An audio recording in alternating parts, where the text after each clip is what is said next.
Hey everyone. Okay, it's time for another Q&A. Now, just a reminder, if you guys want one of your questions answered in a future Q&A video, I do these all the time. I pick the questions from the YouTube comments down below and also from Twitter. So you can tweet me your questions at OrangeGrove55, and I pick from both of those places. So just keep that in mind for future Q&As. So let's go ahead and dig right in with our first question. And the first question comes from Sean Knight. And Sean is asking, in your opinion, what will be the next land, D, or E ticket ride to shut down at the Disneyland Resort? Whether for expansion of a different land or a completely new land and attraction. Well, thank you, Sean, for the question. I do appreciate it. I actually think the next land that's going to shut down is Toontown. And there's a number of reasons why I think this is the case. And the primary reason is location, location, location. Toontown is not in a good spot right now. It's borders, Star Wars Galaxy's Edge, which is going to be huge, not only in size, but in terms of popularity. And it also borders Fantasyland, which is also due for an expansion. So both of those lands, Galaxy's Edge and Fantasyland, could potentially take up that spot. It's prime real estate right back there, and I can see either one taking that little area. Now, if I were to guess, I would give Fantasyland the edge. I think that it's more likely Toontown becomes part of a Fantasyland expansion than Galaxy's Edge. Just because I think Galaxy's Edge is going to be so new, and there's not going to be this urgent need, for an expansion, whereas Fantasyland is getting to the point now where it needs a refreshing. It needs something added to it. It needs like what Florida got a few years ago with their new Fantasyland. Okay, so yeah, Toontown is on the chopping block, and it really does pain me to say that because I really love Toontown, but it's a land that has stayed, stagnant. They haven't updated it. It's signature attraction, Roger Rabbit, which is one of the best dark rides in the entire park, is based on an IP that's partially owned by, I think Steven Spielberg. So Disney's hands are kind of tied with that character. They can't do much with it. Yeah, that on top of it's just, the location of the whole area. It's, I think, in my opinion, within the next 5 years or so, Toontown will be gone. It'll probably become part of Fantasyland, but it wouldn't surprise me if it, becomes Galaxy's Edge expansion either. Thank you, Sean, for the question. I do appreciate it. And the next question comes from Oakview Films. And Oakview is asking, Walt Disney believed in the idea of plussing attractions. If you had to choose any attraction to quote-unquote plus, whether it's one you love or hate, what attraction would you choose and how would you plus it? Well, Oakview, thank you for that question. What attraction would I plus? Well, actually, it's an attraction that recently got plussed, but I think they did a pretty shoddy job at it, and that attraction would be the Incredicoaster. You guys have seen my videos. I've been very positive, in terms of like Pixar Pier and how the whole area looks. I think it really overall looks fantastic. But one of my biggest gripes was with the Incredicoaster. I think the budget cuts really shined through the most with the Incredicoaster, with the jacks along the bunny hills on those like little sticks. It looks really cheap. I would love for Disney Imagineering to go in and really, go all out with it and really make a more immersive, more well done experience. Okay, now how would I do that? Well, I would scrap the whole backstory. The whole backstory that they have now with the Incredicoasters are being honored with this new coaster, and something goes wrong and they can't find Jack. I would scrap the whole backstory and I would go all in, 110% all in on the carnival theme. Okay, call it the Incredicoaster, but do like a funhouse carnival theme. Have the tunnels full of like crazy whimsical, Incredibles artwork and what have you, but have it more like a fun house. Like an Incredibles fun house, and have that whole vibe throughout the entire attraction. I think would be so much more fun instead of going like the realistic route with, you know, you're on this coaster and the actual Jack is there. I think it would be much cooler to have some sort of funhouse vibe to that whole attraction. It would add a lot of charm to that whole thing. So that's what I would do personally, and I think it would also enhance the pier theme. It would feel more like a seaside pier with that carnival style more than what they have now. So that's what I would do, and that's the attraction that I would plus. It needs it. It really, really needs it. I mean, that's the one part of Pixar Pier that really, really disappointed me, and I hope they address it soon because, yeah, it doesn't look that good. But thank you, Oakview. I really do appreciate the question. And the next question comes from Matthew Galvin, and Matthew is asking, do you think Galaxy's Edge will have a seasonal overlay? I mean, Star Wars doesn't have Christmas or Halloween in universe, and if Disney is going to go for immersion, I don't think they will. But what do you think? Well, thank you, Matthew, for the question. Yeah, I would actually agree with you. I don't think they're going to have seasonal overlays. It really seems like Disney is taking the whole immersion thing very seriously with Galaxy's Edge. So, they're not going to go in there and do, Galaxy's Edge holiday or some Halloween time thing. They're not going to do that. Like you said, Matthew, like none of those things exist in the Star Wars universe. I think Disney wants to go for realism. So none of that's going to happen. Now, what might happen, there's a little bit of a caveat. What might happen is they might have some sort of Star Wars equivalent of the holiday. So it won't be Christmas or it won't be Halloween. Maybe there'll be some sort of in-universe holiday that's not, called Christmas or not called Halloween, but it's something in that universe that universe celebrates. Okay? That they could very well maybe do that, but in terms of actually just having like Christmas trees and pumpkins for Halloween and things of that nature and celebrating our holidays in Galaxy's Edge, it's not going to happen. They're not going to do that. I'm pretty certain that that's the case. So, but thank you, Matthew. I do appreciate the question. And the next question comes from Seth. And Seth is asking, do you think Disneyland will build a third gate after Galaxy's Edge, Marvel Land, Tomorrowland refurb, and the Fantasyland expansion? Well, thank you, Seth, for the question. Do I think they're going to build a third gate after all those things are done? Yes, absolutely.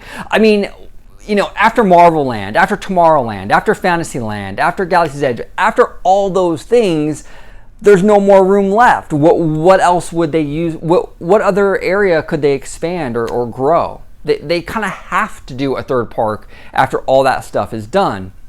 So, a third park is inevitable after all that's done. But I do think, though, that all those things are going to come first. I don't think Disney is quite ready yet to really dive into a third park. I just don't. I think, like you said, there's a lot of other things that need to be addressed. Tomorrowland, we've mentioned it a lot on this channel, but Tomorrowland has a lot of real estate.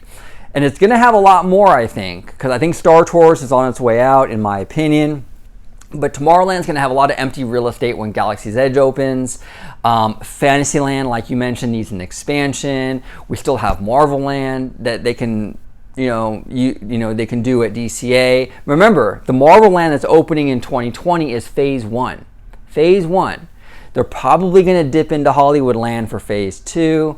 There's just so much right now that they have to address at Disneyland and California Adventure that I think tackling a third park right now would be a little premature, okay? But maybe 10, 15 years from now, absolutely. I think a third park is going to happen. I really do, and especially after all that stuff. Because Disney, the only way they're going to grow is by doing that, by doing a third park. Because eventually, they're going to run out of space. We do not have a lot of space out here in Anaheim, unfortunately. But thank you for the question. I do appreciate it. And the next question comes from MLG Penguin. And MLG Penguin is asking, Once Pixar Pier is finished, what will happen to attractions like Mike and Sully to the Rescue and the Finding Nemo submarine? Will they also move to Pixar Pier if there's enough space? Well, thank you, MLG. Well, okay, to answer the first part, what do I think will happen to Mike and Sully to the Rescue, the Monsters Incorporated ride at California Adventure? Well, what I think is going to happen to that attraction is I think it will go away in the next few years, and it'll go away to be replaced by something Marvel. It's going to happen. Hollywoodland is either going to be all Marvel, in my opinion, or at least a huge percentage of it will be Marvel. And one of the casualties in that whole expansion of the Marvel area, I think, is going to be the Monsters Inc. ride. So, and that was kind of the whole point of Pixar Pier. They were kind of preemptively addressing the problem of getting rid of all this Pixar stuff like Bugs Land, Monsters, by making Pixar Pier. So they have a spot for all those characters when these other areas close and other attractions close. So yeah, Monsters Incorporated, it will go away, okay? The Nemo submarine voyage, I think, will probably go away in some sort of Tomorrowland or even Fantasyland expansion. I think the subs are definitely, I think Disney's eyeing that area for something new. I really do. Now, in terms of your question, in terms of like, are they gonna move those attractions to Pixar Pier? Not a chance. There's zero chance that those attractions will move to Pixar Pier. Number one, there's nowhere to put the submarine voyage. You can't put it in the lagoon, the Paradise Bay, because you have all the World of Color mechanics. So where else would you put it? I mean, there's not room to build another body of water. So there's no chance that the Nemo subs are going to move to DCA. I really honestly think there's no chance that the Monsters Incorporated attraction is going to move to Pixar Pier either. They might take elements of the Monsters Inc. attraction, like the animatronics or various show elements, and use them in different ways on Pixar Pier. They might even do that with the Nemo. Take certain animatronics and certain elements of Nemo and use them in new ways on Pixar Pier. That's a possibility. But in terms of like what you were saying, like moving the ride from here to Pixar Pier, it's not going to happen. It's not worth, that's a lot of money to spend on moving those attractions. And I just don't think they're willing to do that for two attractions that are very, very old. Both of them, I think the Nemo submarines premiered in 2006, and the Monsters Inc. ride, I think, was like around the same time. They both were like around the 50th anniversary. So they're aging attractions, and the cost of moving them would be not worth the benefit. So that's my opinion, but yeah, I don't think we're going to see them moved at all. But I do think both attractions are probably going to be shut down within a few years for sure. Thank you so much for the question, MLG. I do appreciate it. And the next question comes from Mr. Jake Moody. And Jake is asking, advice for up-and-coming Disney video makers, please. I love you. Well, thank you, Jake, for the question, and I love you too. Thank you. I do appreciate it. So advice to up-and-coming YouTubers. Okay, this is my best advice if you guys want to get into like Disney YouTubing. Okay, number one, talk about, like, if you're going to do videos like this where you talk about stuff, talk about things that are passionate to you. If you're passionate about Disneyland Paris, talk about that. If you're passionate about, armchair Imagineering, talk about that. If you're passionate about rumors and what if kind of scenarios, talk about that. Whatever your passion is, talk about it, okay? Passion is contagious. So if you're passionate about a subject, that's what you're gonna wanna talk about. Okay, the audience can feel that. When you're energized and when you're excited about something, they can feel that it's contagious. So that's number one. Find a subject matter that interests you and focus and talk about that. Another thing I really want to emphasize, when you make your videos with the mindset of, I'm going to make the video that like I would want to watch. I'm going to do content that's the best content that I can make, that if I was the viewer, that's what I would want to watch. Don't go into videos thinking, okay, if I make this topic, I'll get a lot of views. I'm going to do that topic because I think I'll get a lot of views for that, a lot of likes for that. You're dead in the water if you go that route. Okay, the audience is very smart. They can tell when you're doing something just for the clicks, just for the likes. Never do that. Okay, you're better off even making a video that might be a very unpopular opinion, but at least you're true to yourself. And when you're true to yourself, the audience knows that, they can see that, and they'll respect you more, and they'll enjoy your content more, even if they disagree with you.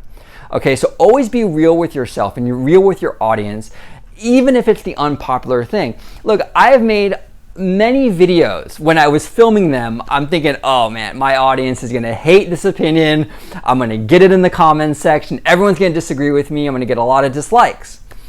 But I still made the video because it's how I actually feel. Okay, and I think that's better than making a video pretending to feel some other way, so you kind of placate and try to win approval. You don't want to do that. You want to come out and you want to state your true opinion, and you want to be honest and upfront with your audience. And I think if you have those two things, passion and enthusiasm for the subject you're talking about, and just honesty, just be real with your audience. Forget about the views, forget about the likes, get that out of your head. Just go for what would I want to watch, and just make the best content you can make. If you do those two things, I think your channel will grow a lot. Okay, that's the biggest advice I can give you. So thank you so much, Jake. I really do appreciate it. So that concludes this Q&A. I'll be doing another Q&A very, very soon. I got a ton of questions, so I couldn't fit them all in this particular episode. But yeah, if you would like to submit a Q&A question, you can either ask below in the comment section, or you can tweet at me at orangegrove55 on Twitter. Like I said, I pick questions from both of those areas. The at orangegrove55 Twitter account is the only account I have on social media for Orange Grove. So that's where you're gonna wanna tweet me if you have a question. But thank you guys so much for watching. I love doing these Q&As. It's a lot of fun for me. I hope you enjoyed it. If you're new to the channel, please consider liking or subscribing. I do content on Disney parks, Marvel, Pixar, Star Wars, all the time. And as always, have a wonderful day.